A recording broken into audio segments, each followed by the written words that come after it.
Hi hello నమస్తే welcome back to BHNR channel Big Boss రివ్యూతో అయితే నేను మీ ముందుకు వచ్చేసిన బిగ్ బాస్ రివ్యూ కాదు బిగ్ బాస్ ప్రోమో రివ్యూతోనైతే వచ్చేసిన. మీరైతే మన ఛానల్ని ఫస్ట్ టైం చూస్తున్నట్టయితే లైక్ సబ్స్క్రైబ్ అయితే చేయండి. ఇక ఇవాళ వీడియో ప్రోమో గురించి చెప్తా. సాటర్డే ప్రోమో మరి ఇంట్రెస్టింగ్ ఉంటాయి కదా ఈ ప్రోమోలు. ఇక ప్రోమో ఏమైందంటే ప్రోమో ఫస్ట్ చెప్పుకుందాం, తర్వాత దాన్ని వివరిస్తా. ఫస్ట్ ప్రోమో ఏంటంటే ఒక టాస్క్ ఇస్తాడు, అదే బిర్యానీ గురించి థమ్స్అప్ గురించి.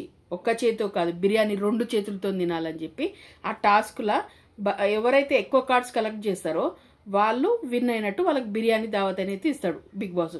అయితే ఫస్ట్ ఇద్దరిని తీసుకున్నారు, మాధురిని డెమన్ పవన్ని ఇద్దరిని తీసుకున్నారు. మరి మన డెమన్ పవన్ ఆటలు ఎట్లుంటాడు తెలుసు కదా, ఏకదమ్ హుషారా ఈ ఆటలు అంటే. ఇక అయితే టక్క టక్క టక్క టక్క కార్డ్స్ అయితే తీసుకున్నాడు. మాధురి కన్నా ఎక్కువ కార్డ్స్ కలెక్ట్ చేసిండు, 12 కార్డ్స్ ఏమో కలెక్ట్ చేసిండు మాధురి కన్నా. ఇక బిర్యానీదేమో గింత గిన్నెనే ఉంది, ఆడ గింత గిన్నె ఇచ్చిండు.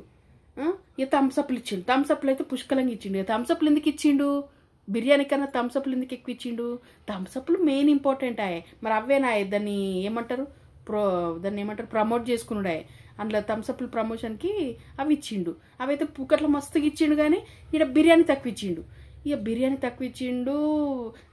మాధురి ప్లేట్ పట్టుకొని వస్తుంది, మన భరణి గారు ఆగండి ఆగండి అని చెప్పి వచ్చి, నేను వేరే వాళ్ళకి ముక్కలు ఎక్కువ చేయలేదు, ముక్కలు అంటే డివైడ్ చేయలేదు అని అనగానేసరికి మాధురి ప్లేట్ ఆడ వాడేసి పోయి కూర్చొని అలిగి గిట్లా కూర్చున్నది. ఇట్లా కూర్చునేసరికి ఏమైంది మాధురి గారు అట్లా కూర్చున్నారు, ఏమైంది అని అంటే, నాకు తేన్పులు వస్తున్నాయి, పుల్ల తేన్పులు వస్తున్నాయి, నేను ఇప్పుడు ఏం తినా అని చెప్పి అనుకుంటా అనేసరికి దివ్య మధ్యలో వచ్చింది. దివ్య మాధురి గారు అనగానే, నువ్వు మధ్యలో ఎందుకు వస్తాను, నీ పని నువ్వు చేసుకో, నా పని నేను చేసుకుంటా, ఆయన మాట్లాడలేడా, నువ్వు ఎందుకు మధ్యలో వస్తున్నావు పోయి. ఇక కళ్యాణ్ దగ్గర కూర్చొని కళ్యాణ్తోనైతే గిట్లా చేస్తాడా, ఏదైనా ఉంటే ఆయన మాట్లాడుకోవాలి కానీ గామెతో మాట్లాడిస్తాడు అని చెప్పేసి మాట్లాడడం అయితే జరిగింది. ఇది ప్రోమో, మనం చూసిన ప్రోమో ఇదే కదా. దీని గురించి చెప్తా. ఫస్ట్ ఆఫ్ ఆల్ డెమాను మాధురి వేరు కదా గేమ్లోకి. డెమాను మాధురి పోయినప్పుడు గేమ్లా ఎనీ టైం మనోడు ఎక్కువ మన రీతుతో ఉంటాడు కాబట్టి గేమ్ గేమ్ ఎట్లా ఆడతాడు అనేది చాలా మందికి తెలియకపోవచ్చు, కానీ గేమ్లా మనోడు సూపర్ డూపర్ అన్నట్టు. అట్లా ఏ గేమ్ ఇచ్చినా ఇప్పటి వరకు బిగ్ బాస్ సీజన్ 9లా మన పవన్ ఆడిన గేమ్లు ఒక్కటన్నా ఓడిపోలేడు. మీరు సీజన్ మొత్తం చూసుకుంటారండి, 50 రోజులు 54 రోజుల ఆట ఒక్కనాడు గేమ్ ఓడిపోలేదు. అట్లాంటోడు మాధురితోనే ఆడడం అంటే, మాధురి ఎట్లా స్లో అని తెలుసు మనకు. గేమ్లో అంత ఇప్పటివరకు మనం పర్ఫెక్ట్గా ఎప్పుడు చూడలేదు మనం. అట్లాంటప్పుడు పవన్ ఈజీగా గెలిచిపోతాడు. అక్కడనే విన్నింగ్ తెలిసిపోయింది, అయిపోయింది. గేమ్ గెలిచిర్రు, బిర్యానీ తీసుకున్నారు. బిర్యానీ తీసుకున్నాక ఇక్కడ ఏమైంది అంటే, వాళ్ళకి వచ్చింది తక్కువ క్వాంటిటీ బిర్యానీ, దాంట్లో ఒక 10-12 మందిగా ఏమో షేర్ చేసుకోవాలి వాళ్ళు. ఆ షేరింగ్ చేసుకునే ప్రాసెస్లో ఏమైందంటే ముక్కలు ఒక 7-8 ముక్కలేమో వచ్చినాయంట అందులో. అయితే ఆ ముక్కల్ని ఇంతమందికి షేర్ చేయాలి, దాన్ని చుంచుకుంటూ ఆయన పెడుతున్నాడు అందరికీ. పెడుతుంటే ఇక్కడ భరణి గారు తప్పు ఒకటి ఉంది. మళ్ళీ మీరు భరణి గారు తప్పు ఉందంటవా అని అన్నా సరే, భరణి గారు తప్పు ఉంది. ఎక్కడ అంటే, మనము అవతల వ్యక్తి ఆకలి అని చెప్పి ప్లేట్ పట్టుకొని వచ్చినప్పుడు అక్కడ ఎవరైనా సరే, మనకు తెలియని వ్యక్తి అయినా సరే తెలిసిన వ్యక్తి అయినా సరే ఎవరైనా సరే ఆగు అని చెప్పైతే అన్నం కాడ కాబట్టి నువ్వు ఫస్ట్ ఇంత బుక్కడ అన్నం పెట్టినా సరే అన్నం పెట్టాలి. నువ్వు ముక్కలు తర్వాత చూసుకో. ఆమెకు బిర్యానీకి తినాలన్న ఇంట్రెస్ట్తోని ఏదో ప్లేట్ పట్టుకొని వచ్చింది. ఆ ప్లేట్ పట్టుకొని వచ్చినప్పుడే కొంచెం జాలి అనేది ఉండాలి. అయ్యో ప్లేట్ పట్టుకొని వచ్చింది, మన టీం కాకపోయినా అన్నం అడుగుతుంది, పెడదాము, అక్కడ షేరింగ్ చేసుకోమని ఆప్షన్ ఇస్తాడు కదా బిగ్ బాస్. అంటే అందరు కలిసి తినండి అనేది చెప్పాడు, షేరింగ్ చేసుకోమంటాడు. షేరింగ్ చేసుకున్న బుద్ధి వీళ్ళ ఇష్టం, వీళ్ళకి ఇంట్రెస్ట్ ఉంటే షేరింగ్ చేసుకోవచ్చు, వీళ్ళకి ఇంట్రెస్ట్ లేకపోతే షేరింగ్ చేసుకోలేకపోవచ్చు. కానీ అక్కడ భరణి గారు ఆమె అడగంగానే అంటే పెట్టండి అని వచ్చినప్పుడు ఆగండి అని చెప్పని అవసరం లేదు. ఇంకా ఫస్ట్ ఆమెకు అన్నమో గిన్నమో పెట్టి ముక్కలు తర్వాత చూసి ఇక ముక్క ఒకటి వేస్తున్నా అని చెప్పి వేసినా అయిపోతుండే. కానీ అక్కడ ఏమైంది, భరణి గారు ఫస్ట్ ఆగండి వీళ్ళకి వంచాలి అంటే చెప్పేది సాఫ్ట్గానే చెప్పిండు, వీళ్ళకి పెట్టాలి, వీళ్ళకి పెట్టలేదు కదా, వీళ్ళకి పెడతా అని చెప్పి, అంటే విన్నింగ్ టీంకి పెట్టలేదు అని చెప్పేసి మాట్లాడేసరికి ఎవరికైనా నొచ్చుకుంటుంది పానం. ఎందుకు అనంటే ప్లేట్ పట్టుకొని వచ్చినాక ఆగండి అని ఆపితే ఎంత గలీజ్గా ఉంటుంది అంటే అంత గలీజ్గా ఉంటుంది.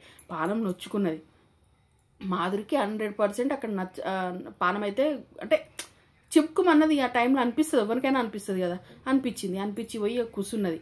మళ్ళీ కూర్చున్నాక ఇదేనండి మీతో మాధురి గారు, మీరు రండి నేను భోజనం పెడతా అని చెప్పేసి భరణి గారు అని అంటే, లేదండి నాకు తేన్పులు వస్తున్నాయి అది ఇదని మాట్లాడుకుంటే, ఇంట్లో తప్పు ఇంకొకరిది దివ్య మధ్యలోకి పోవాల్సిన అవసరం ఏముంది?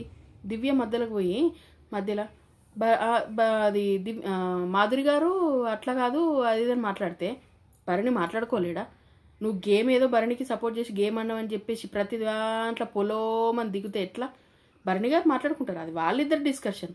అన్నం పెట్టలేదు, ఆమె అన్నం అలిగింది, ఆ డిస్కషన్ వాళ్ళది, వాళ్ళిద్దరు డిస్కషన్ వాళ్ళు మాట్లాడుకుంటారు. మధ్యలో నీకేంది? నువ్వెందుకు మధ్యలో ఇన్వాల్వ్ అవుతావు? ఇదే మరి క్యాప్టెన్, నేను క్యాప్టెన్ అంటే క్యాప్టెన్ ముచ్చట మాట్లాడాల్సింది కాదు, అది విన్నింగ్ టీంలో భరణి గారు పంచుతున్నప్పుడు వాళ్ళు మాట్లాడుకోవాల్సింది, వాళ్ళిద్దరు మాట్లాడుకోవాల్సింది. అలా నీకు సంబంధమే లేదు ఆ టాపిక్కి. ప్రతిదానికి నేను భరణికి సపోర్ట్ ఉంటా అంటే కాదు, నీ గేమ్ నువ్వు ఆడాలి, ఆయన గేమ్ ఆయన ఆడాలి. వీళ్ళిద్దరూ ఏదన్నా అంటే ఏదన్నా వచ్చేసరికి, భరణి గారికి ఏదైనా అయ్యేసరికి, ఏదైనా వచ్చేసరికి టక్కు మనం ముందడికి వెళ్తుంది. ఆ ఒక్కటి మాత్రం చాలా మైనస్ ఉంది దివ్య దగ్గర, అది మార్చుకోకపోతే చాలా కష్టమవుతుంది నాకు తెలిసి. మీరేమంటారు ఈ విషయంలో కామెంట్ చేయండి. ఇక ఇంకొకటి తప్పేడింది అంటే, పోయింది లోపల కూర్చుంది, ఈడ దివ్యతో నీకు కొంచెం గొడవ అయింది కదా, లోపల కూర్చొని మనోడు తింటా ఉన్నాడు. కళ్యాణ్ తింటా ఉంటే ఆమె బాధ అంతా చెప్పుకుంటుంది. గిట్ల నా కళ్యాణం, నేను ప్లేట్ పట్టుకొని పోతే గట్లా ఆగమన్నాడు, నాకు ఎట్లా అనిపిస్తుంది అది ఇదని చెప్తుంది. మళ్ళీ మధ్యలో దివ్య ఇన్వాల్వ్ అవుతుంది. ప్రతిదానికి దివ్య నేనున్నా అని చెప్పి భరణి గారి ముచ్చట మాట్లాడుతుంది. ఆయనకి ఏమైనా ఆడలేడా? ఆయన మాట్లాడుకోలేడా? ఆయనకు సపోర్టర్ కావాలన్నా? ఆయనకి ఇంకొకరు మాట్లాడితేనే మాట్లాడతాడా? అట్లా ఇట్లా అని చెప్పేసి కళ్యాణ్తో అంటుంది. ఒక మనిషి వచ్చి ఒక బాధ చెప్పుకుంటే ఆనో ఊనో అట్లా కాదనో డిస్కషన్ ఏదో జరగాలి కదా. మనోడు తినుకుంటా ఏడు ఇన్వాల్వ్ అయితే నాకు వస్తుందేమో పెంట అని చెప్పేసి సప్పుడగా కూర్చొని తింటా ఉన్నాడు, ఒక మాట కూడా మాట్లాడలేదు. అది కళ్యాణ్ తప్పు. అవునండి ఈ విషయంలో ఇలా జరిగింది, అక్కడ వివరించాల్సింది. కనీసం తింటుండు కదా, బిర్యానీ ఇచ్చి పెట్టిండు కదా, పెట్టినప్పుడు చూసి ఉంటాడు కదా క్వాంటిటీ ఎంత ఉందనేది. లేదు నువ్వు భరణి గారు సరే మాట్లాడాలనుకుంటే భరణి గారి కన్నా లేదు క్వాంటిటీ తక్కువ వచ్చింది కదా, అందుకని కొంచెం చూసి అంటే వాళ్ళకి పెట్టినాక పెడతాను అన్నాడేమోనండి, దానికి ఎంత బాధపడు ఎందుకు అన్నా అయిపోతుండే. లేదండి మీరు చెప్పింది కరెక్ట్, ప్లేట్ తీసుకుపోయినాక పెట్టను అంటే బాగుండదు కదా, కనీసం పెట్టాల్సింది అని ఒక మాట ఇక్కడ మాట్లాడినా బాగుంటుండే. ఈ రెండు మాట్లాడకుండా నమో నారాయణ అని కూర్చున్నాడు కదా, దీనికి నాగార్జున సారు గట్టిగానే పడ్డది. అక్కడ మంచి డోస్ ఇచ్చిండనే చెప్పొచ్చు. తర్వాత ఏమైందంటే, మన తనుజ పాప ఉంది కదా, తనుజ పాప పోయి భరణికి, నానా నీ గేమ్ నువ్వు ఆడు, ఎక్కువ లీనియన్స్ ఇస్తున్నావు, ఇప్పుడు ఎవరైనా ఏమంటారు సపోర్టర్గా ముందుకొచ్చి ఆమె మాట్లాడుతుంటే ఆయన గేమ్ ఆయన ఆడుకోలేడా, అంటే ఈయన కంపల్సరీ మేము మాట్లాడాలా, ఈమె అసిస్టెంటా అన్నట్టు ఉంటుంది, నీ గేమ్ ఏదో నువ్వు ఆడినానా, ప్రతిదానికి ఆమెను ఇన్వాల్వ్ చేసేసుకుంటే బాగుండదు, ఇప్పటికే బ్యాడ్ అయిపోయాం అంటే వీళ్ళు బాండింగ్స్ ఎమోషన్స్, అక్కడ బాండింగ్స్ అంటే ఏం లేదు. అట్లా అంటే నిన్న క్యాప్టెన్సీ టాస్క్లోనే మన తనుజ పాప గెలుస్తుండే, అంటే బాండింగ్స్ లేవనే కదా అక్కడ క్లియర్ కట్గా. ఆయన అంత నాన్న పిలిచినా కూడా తనకు సపోర్ట్ చేయలేడు ఆ టైంలో, అట్లాంటప్పుడు బాండింగ్సే లేవు. ఆ విషయంలో దాన్ని చూసుకుంటే తనుజ అన్నమాట కరెక్టే అనిపించింది నాకు. అంటే కరెక్ట్గా చెప్పడం కరెక్ట్, చెప్పే విధానం అవసరమా, ఆయనకు ఆ మాత్రం ఉంటుంది కదా ఆలోచించే విధానం. నేను నిజంగానే మధ్యలోకి నాకు ఒక వ్యక్తి వస్తున్నప్పుడు నాకు చెప్పాల్సింది, దివ్యకి నాకు ఇట్లా ప్రాబ్లం అవుతుంది, నువ్వు మధ్యలోకి రాకు, నా విషయాలు నేను మాట్లాడుకుంటాను, భరణి గారు అక్కడ చెప్పున్నా ఇంకా బాగుంటుంది అని నాకు అనిపించింది. ఇది మొత్తానికి జరిగిన ప్రోమో సీను. అక్కడ క్వాంటిటీ తక్కువ అవడం మెయిన్ ప్రాబ్లం. థమ్స్అప్లు ఏమో మస్తు పంపించారు, ఎందుకంటే అవి ప్రమోట్ చేయాలి కాబట్టి. బిర్యానీ వచ్చేసరికి క్వాంటిటీ తగ్గింది, ముక్కలు తగ్గినాయి. ముక్కలు తగ్గేసరికి అక్కడ డివైడ్ చేసే సిచ్యువేషన్లో ఒక ఒక ఒక మాటనైతే తూలిండు, ఆగండి అని చెప్పి. ఆ మాట తూలినందుకు మేడం అయితే అలిగింది. ఇక ఈ మేడం సార్ మధ్యలో ఈ చిన్న గొడవ మరి ఎక్కడ దాకా దారితీస్తుంది. సాటర్డే రోజు ఏ వీటికైనా ప్రమాదం జరగనుందా, వీళ్ళు లేకపోతే నామినేషన్లో పోతాయా అని చెప్పేసి అయితే మనం నెక్స్ట్ మండే వరకు అయితే వెయిట్ చూడాలి. ఈ చిన్న ప్రోమో మీకు ఎట్లా అనిపించింది రివ్యూ అనేది ఖచ్చితంగా కామెంట్ చేయండి. ఇవన్నీ చెప్పినా మీరు కామెంట్లు అయితే చేయరు, లైక్లు అయితే వేయరు, అది మీరు చేస్తూనే ఉంటారు, నేను చెప్తూనే ఉంటాను, ఇంకా తప్పదు మనకిద్దరికి. ఇక వీడియోలు అయితే ఏం పోతలేవు, ఎట్లా పోతాయో మరి ఎన్ని చేస్తే పోతే నాకు అర్థం కాలేదు. కానీ మీరైతే ఈ వీడియోకి ఖచ్చితంగా చూసి ప్రోమో నచ్చితే, ప్రోమో వీడియో ఇక్కడ నేను క్లియర్గా ఎక్స్ప్లెయిన్ చేసి నాకు నచ్చితే ఖచ్చితంగా ఒక లైక్ అయితే పడేసి కొంచెం చిన్న కామెంట్ అయితే ఇవ్వండి, ఎంకరేజ్మెంట్ చేయండి, సరేనా. నెక్స్ట్ మళ్ళీ వీడియోతో మళ్ళీ కలుసుకుంటా. BHNR channel. Please subscribe, like, share, comment. మరిన్ని మంచి వీడియోలకైతే మన వీడియో కొంచెం ఎంకరేజ్ చేయండి.